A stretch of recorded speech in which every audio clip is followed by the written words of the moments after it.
मैं doctor Jyoti Sachan, assistant professor SMM government girls college Bhilwara. मेरे इस व्यक्तिगत यूट्यूब चैनल जो गृह विज्ञान विषय पर बना है उस पर आप सभी का स्वागत।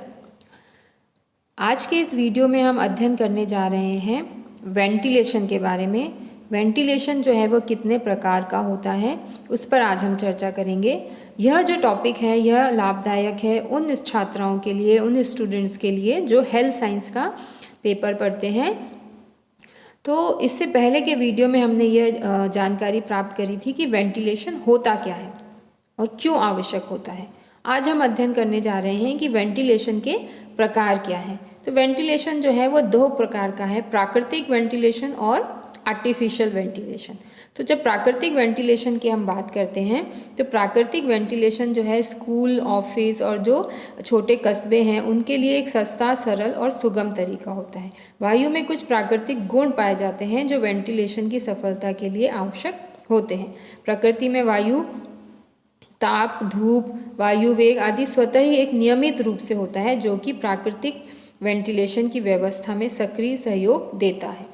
और वायु में निम्न प्रकार के प्राकृतिक गुण पाए जाते हैं जिनके जो कि एक नेचुरल वेंटिलेशन को बनाए रखते हैं।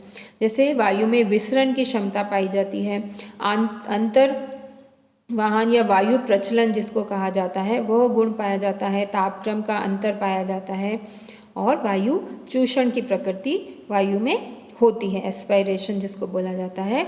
तो विसरण की क्षमता पर अगर हम चर्चा करें तो हवा में जो विसरण का गुण विद्यमान रहता है और इस कारण हवा में घुलते मिलते वह विस्तृत होने की क्षमता होती है। मतलब ये अपने अंदर कुछ भी गैसों को, अच्छे तत्वों को, हानिकारक तत्वों को विसरित कर लेती है। तो विसरण के इस गुण के कारण हवा जो है छोटे छोटे छिद्रों के माध्यम से बाहर निकलती है और इस प्रकार बाहर जो वायु शुद्ध वायु है ये कमरे के दरवाजे, खिड़की और इनके बीच की दरारों आदि से प्रवेश करती है और संवातन की प्रक्रिया में सहयोग देती है।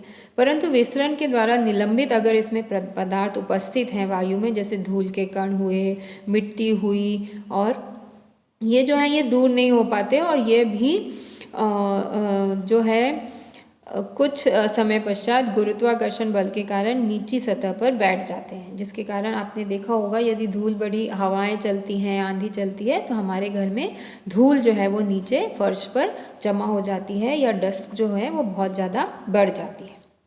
दूसरा जो गुण है वो है अंतरावहन का, वायु प्रचलन का। वायु में अंतरावहन का जो गुण है वह पाया जाता है और इस गुण के कारण कमरे की जो वायु है वो गतिशील होती है और संवातन का कार्य करती है। और वायु को गतिशील बनाए रखने के लिए जो है वो परगामी संवातन, क्रॉस वेंटिलेशन का उपयोग किया जाता है। जैसे कि आपने देखा है कि घर में इस तरह से खिड़की दरवाज़ों की व्यवस्था की जानी चाहिए कि जब सामने से अगर हवा प्रवेश करती है और पीछे के दरवाजे से अगर वो निकलती है तो इससे आमने सामने के दरवाजे और खिड़कियां इस तरह से अगर लगाई जाती हैं तो वेंटिलेशन जो है वो बहुत ही बेस्ट वेंटिलेशन माना जाता है इस प्रकार का। इसके अलावा और दूसरा गुण है कि वायु जो है उसके टेम्परेचर में डिफरेंस आता है। वायु हमेशा जो है उच्च घनत्व वाले प्रदेश से नीचे घनत्व वाले प्रदेश में विचरण करती है। कमरे में गर्म वायु उपस्थित होती है जिससे दूषित वायु का मिश्रण होता है। अब गर्म वायु जो है वो वजन में हल्की होती है, तो हल्की होने के कारण यह जो गर्म वायु है जिसमें हानिकारक तत्व भी उपस्थित हैं वो ऊपर उठती है और उठकर रोशनदान या खिड़की और दरवाजे और कमरे में अगर कोई छिद्र है तो उससे बाहर निकल जाती है और बाहर की जो शीतल वायु, शुद्ध और सूक्ष्म वायु है वो कमरे में प्रवेश करती है।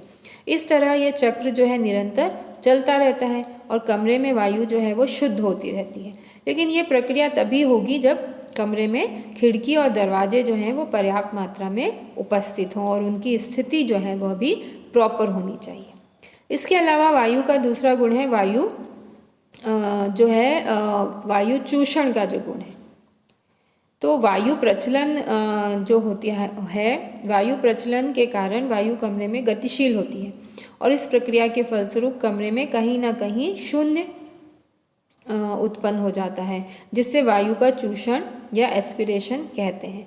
शून्य में यह गुण होता है और वह हवा को अपनी ओर खींचने का प्रयत्न करता है, जिसके कारण हवा भीतर की ओर भर जाती है। और जब कमरे में गर्म और दूषित हवा बाहर निकलती है तो कुछ क्षण के लिए कमरे में शून्य बन जाता है और बाहर की शुद्ध और जो शीतल वायु होती है वह कमरे में प्रवेश कर जाती है। तो इस प्रकार का ये जो वेंटिलेशन है यह नेचुरल वेंटिलेशन कहलाता है। मतलब एयर में ही ये प्रॉपर्टी है कि वह वेंटिलेशन का कार्य कर रही है।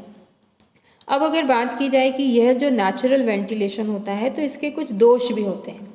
जैसे आपने खिड़की दरवाजे सारे खोल दिए हैं और या हम घर में खिड़की दरवाजे ज़्यादा हैं और अगर हम ये चाहें कि वेंटिलेशन बहुत अच्छा हो रहा है, नेचुरल वेंटिलेशन अच्छा हो रहा है, लेकिन उसमें कुछ दोष भी हैं जो इस प्रकार से हैं। जैसे वायु अगर बहुत तीव्र गति से चल रही है तो उसकी गतिशीलता पर कंट्रोल कर पाना कठिन होता है। जैसे बहुत तेज़ हवा चली है या आंधी आई है और हमारे खिड़की दरवाजे खुले हैं तो सारी जो धूल मिट्टी है वो घर में प्रवेश कर जाएगी। बाहर से आने वाली जो वायु होती है उसकी आर्द्रता, उसका तापमान, उसकी शीतलता, शुद्धता आदि के समायोजन में कठिनाई उत्पन्न होती है और इसमें समायोजन नहीं किया जा सकता है। जो प्रकृति में जिस तरह की वायु है वही वायु जो है हमारे घर में प्रवेश करेगी। अब हम बात करें कि अगर नेचुरल वेंटिलेशन हमें घर में रखना है तो हमें क्या क्या व्यवस्थाएं घर में करनी होंगी। तो घर में जो है प्रॉपर चिमनी या रोशनदान होना, जिसे वेंटिलेटर कहा जाता है, वह होना ज़रूरी है। ये कमरों में ऊंचाई पर स्थित होता है। जैसे आप सभी के घरों में भी दरवाज़ों के ऊपर ज़रूर वेंट छोड़े गए हैं जिसको आप रोशनदान कहते हैं और उस रोशनदान के द्वारा जो वायु है वो जो गर्म और दूषित वायु जो होती है वो बाहर निकल जाती है, इसलिए वेंटिलेशन बनाए जाते हैं। इसके अलावा सीढ़ियाँ अगर हैं तो सीढ़ियाँ भी प्राकृतिक जो वेंटिलेशन का कार्य करती है, परंतु इसके लिए घर की बनावट जो है इस प्रकार होनी चाहिए कि सीढ़ियाँ कमरे के मध्य में खुलती हों। मकान के मध्य भाग में सभी कमरों को गर्म और दूषित हवा एकत्रित होती है, उसे ऊपर की ओर उठाकर सीढ़ियों के माध्यम से बाहर निकाल दिया जाता है। तो सीढ़ियों का होना भी एक अपना इम्पॉर्टेंट रोल प्ले करता है।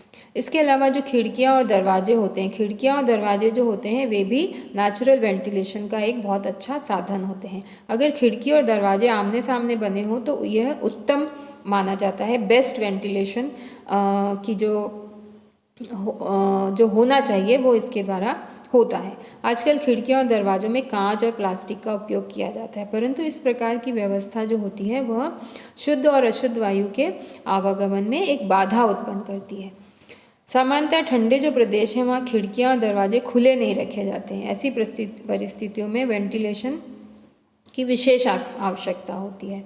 तो अगर ठंडे प्रदेशों में खिड़की अथवा दरवाजे खोले जाएं तो बाहर की ठंडी हवा तुरंत घर में प्रवेश कर जाएगी और स्वास्थ्य पर विपरीत प्रभाव हो सकता है। इसलिए इन प्रदेशों में खिड़कियों और दरवाजों पर इस प्रकार निर्मित की जाती है कि कमरे में प्रवेश करने के पश्चात तुरंत ही फर्श के ऊपर की ओर फैलकर जो पूरे कमरे में वह हवा जो है वो फैल जाए।